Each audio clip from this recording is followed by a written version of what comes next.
சங்கரா, ஏன்டா உம்முன்னு வர்ற? ஆத்த பார்த்த உடனே நான் எங்க அப்பாவை நினைச்சிட்டேன். நான் என் பிள்ளைய நினைச்சிட்டேன். எங்க அப்பா இருந்த வரைக்கும் இப்படி போகும்போது சாமி கதையெல்லாம் சொல்லி தருவா. எங்க அப்பா போனதுக்கு அப்புறம் எனக்கு அதெல்லாம் யாருமே சொல்லி தருதில்ல. நான் என்ன வச்சுக்கிட்டா வஞ்சகம் பண்றேன்? தெரிஞ்சா சொல்லி கொடுத்துருவோனேப்பா. சரி, யாரோ எப்போ என் காதல போட்டு ஒரு கதையை அவுத்து விடுறேன். ஆத்த தாண்ட வரைக்கும் பொழுது போகணுமே. இந்த மாதிரி ஆத்த கடக்கிறதுக்கு உங்க அப்பாரு மாதிரி வேறம் தெரிஞ்ச ஒருத்தர் படகுல ஏறி இருக்கார். கை நாட்டுக்காரன் அந்த தோணிக்காரன் நம்மள மாதிரி. படகுல போகையில தோணிக்காரன் கிட்ட கேட்டிருக்காரு, ஏன்பா உனக்கு ராமாயணம் தெரியுமான்னு. அவன் சொல்லி இருக்கான், எனக்கு தெரியாது சாமின்னு. அடடா, வாழ்க்கையில் ஒரு 10 வருஷத்தை வீணாக்கி போட்டையே அப்படின்னாரு. மகாபாரதம் தெரியுமான்னு கேட்டிருக்காரு, அதுக்கும் தெரியாது சாமின்னு சொல்லியிருக்கான். என்ன பாரு, 20 வருஷத்தை வீணாக்கி போட்டையே அப்படின்னாரு.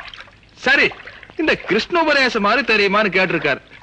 அதுக்கு அந்த தோணிக்கார தெரியாது சாமின்னு சொல்லியிருக்கான். போச்சாப்பா, 30 வருஷத்தை வீணாக்கி போட்டையா அப்படின்னாரு. பேசிக்கிட்டே இருக்கையில படகுல ஓட்ட விழுந்து தண்ணி உள்ள வந்துருச்சு.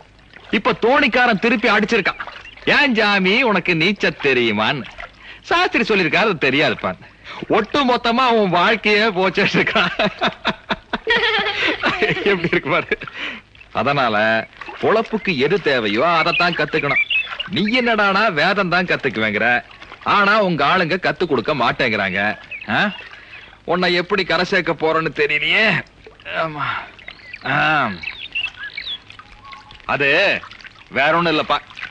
இந்த சுடுகாட்டு ஆலமரத்துல துருப்புடிச்ச ஆணி அடிச்ச மாதிரி நம்ம ஆளுங்க நெஞ்சில சாதிங்கிற ஆணிய ஆழமா அடிச்சு புட்டாங்க. அதான் இடைஞ்சல. இடைஞ்சல்னா புரியலையா? சாரிதான். உங்க பேர் என்ன? இந்த கொழுப்பு தானே வேண்டாங்கிறது. என் வீட்டு சோத்தை தின்னு புட்டு என் தோல்லையே சவாரி செஞ்சு புட்டு என் பேர என்னன்னு கேக்குற.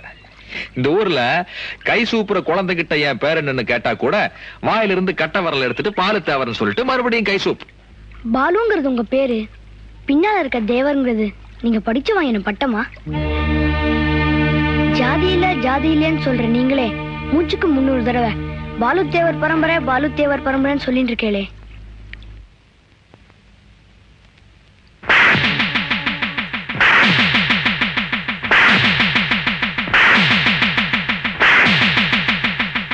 நான் கரையேறிட்டேன், நீங்க இன்னும் கரையேறாம நிக்கிறீங்களே.